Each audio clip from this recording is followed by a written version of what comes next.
So I'm Valentine Kadu, and I'm the current director of the Center for Justice and Law. And welcome to you all, and thanks for joining us tonight.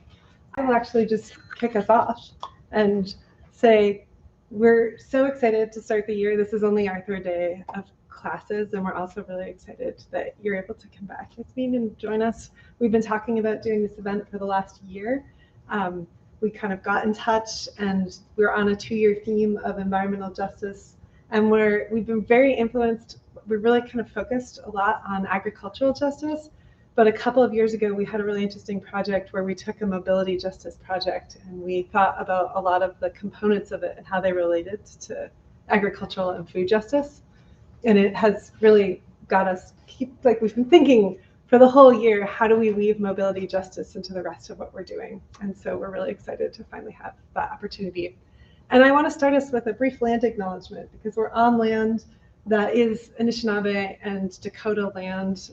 Ho-Chunk people were here. The fact that this land that we don't really know and don't have an ongoing relationship with the stewards of this land in many cases is partly because of radically different understandings of mobility. And so I think that that's just worthwhile for us to recognize that people moved through landscapes and didn't necessarily have the same kind of ownership relationships with landscapes that colonial property regimes have created. And as we rethink our mobility, it's really worthwhile to think about the fact that people move in wildly different ways in landscapes, and that we can change that. We aren't stuck in the way we do things. So thank you all so much for being here. I'll let you introduce yourself. I'm Carly Ellison. I'm the communications manager at Our Streets Minneapolis. I'm Yasmin, pronouns are she, her. I'm the advocacy coordinator with Our Streets, and I'm actually an alumni from Hamlin. I studied political science and global studies and minored in philosophy, and I'm really happy to be back and share our work with you all today. Alex Burns, advocacy and policy manager at Our Streets Minneapolis. So a little bit about Our Streets. We're a transportation advocacy organization, but I think what separates us from some others is our intersectional approach to transportation. We aren't just advocating for more bike lanes. We know that transportation affects everyone and in some capacity. So we approach transportation from a lens of public health, environmental justice, racial justice, economic justice. And later on when we talk about our Twin Cities Boulevard campaign, you'll see that. So we're going to talk a little bit about the history of the highways, watch the screening, and then talk about kind of some of how our campaigns are a solution to some of the issues that the historic harm of highway construction. And so I want to start by saying, it's hard to believe that our transportation system wasn't always centered on cars, but it's relatively recent. And it took a lot of propaganda to get to where we are today.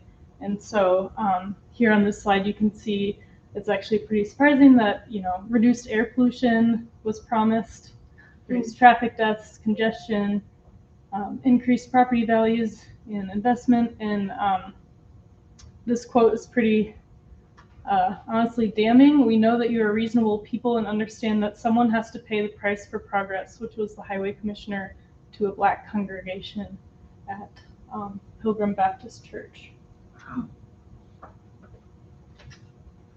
This is a rendering of what I-94 could look like back when they were proposing construction. And as you can see, it looks a lot nicer than reality.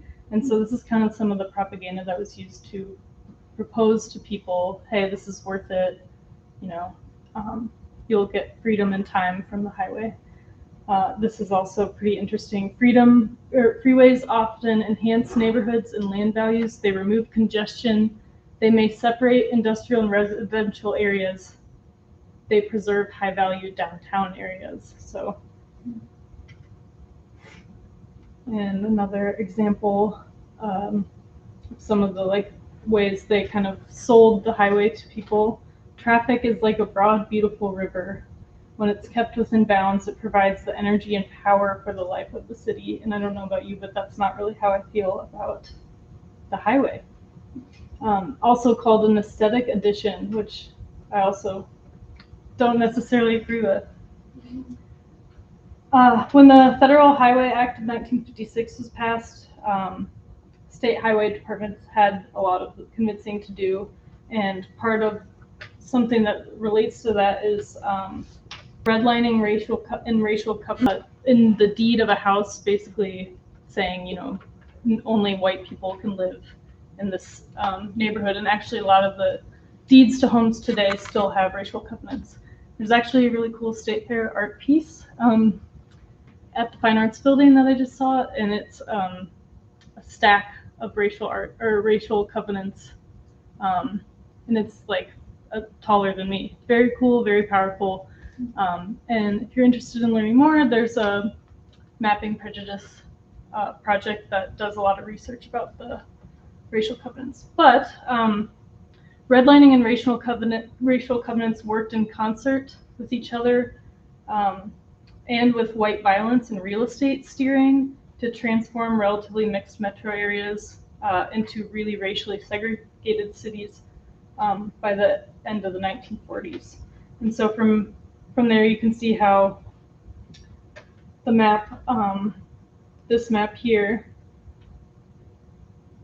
where the Minnesota Highway Department, now MnDOT, or Minnesota Department of Transportation, routed highways through non-white neighborhoods, destroying homes, businesses, churches, and displacing hundreds of thousands of people. So this GIF, I think, is pretty powerful, showing how it was like really manipulated, like purposefully routed through non-white neighborhoods.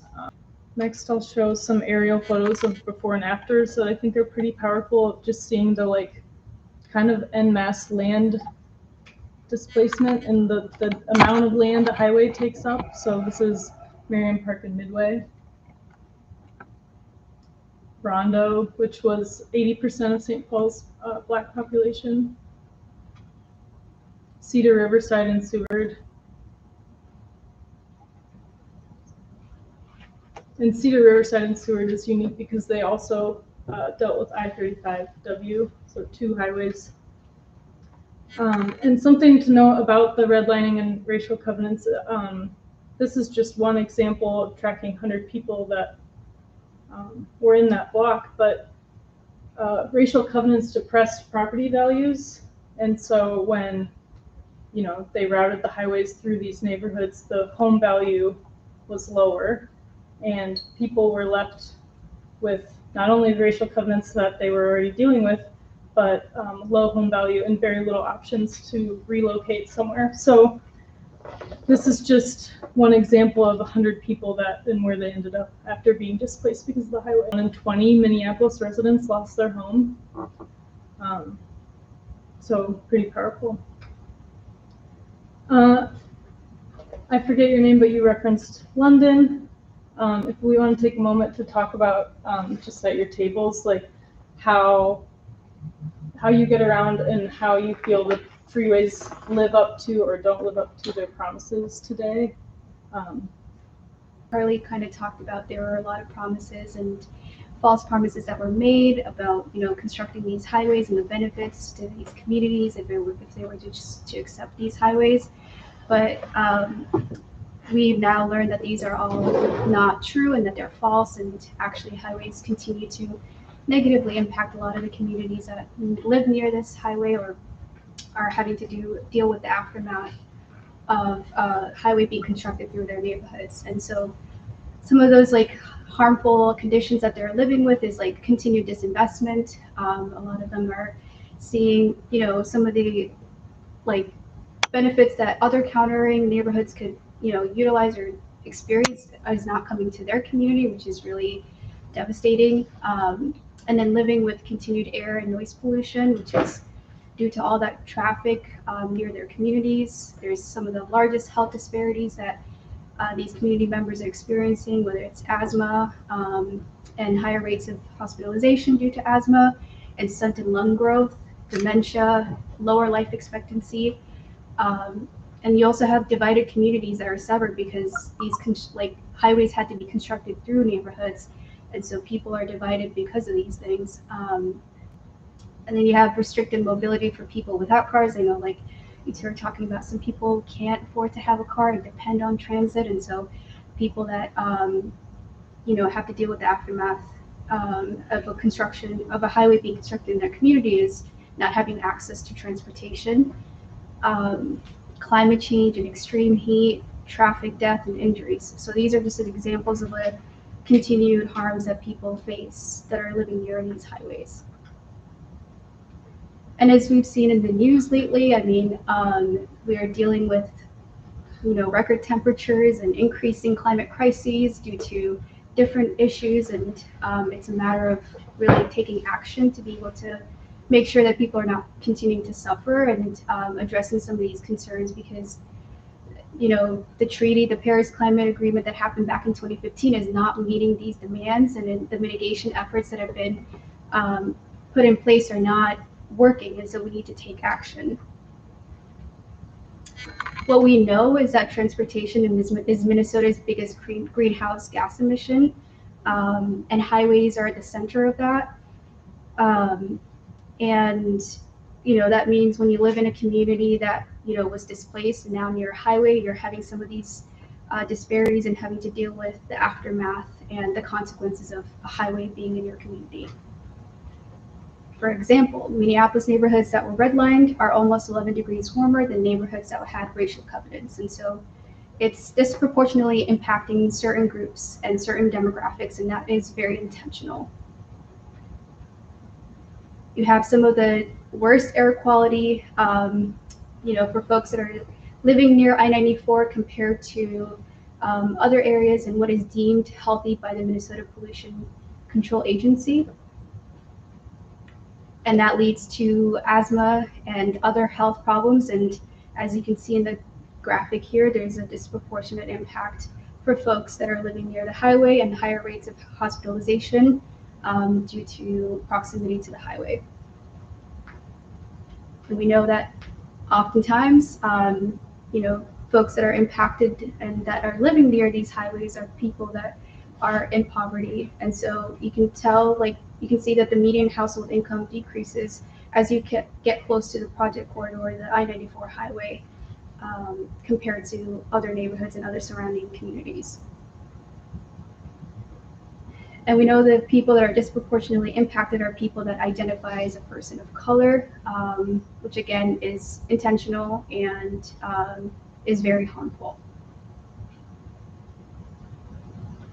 Another aspect that we have looked at is also who has access to vehicles, and oftentimes highways run through communities that the people that are living in that community are not actually utilizing the highway because they don't have a car to be able to utilize the highway. And so it's unfair that the burden of the impact and the harm has to be people that don't even utilize these highways and have to live with the consequences. Yeah, we'll just pause here. That's a lot of information. We also do have pamphlets, and we brought our literature so that you can reference some of these things that we're talking about if you're interested in taking those with you. But we'll turn it over to Valentine now.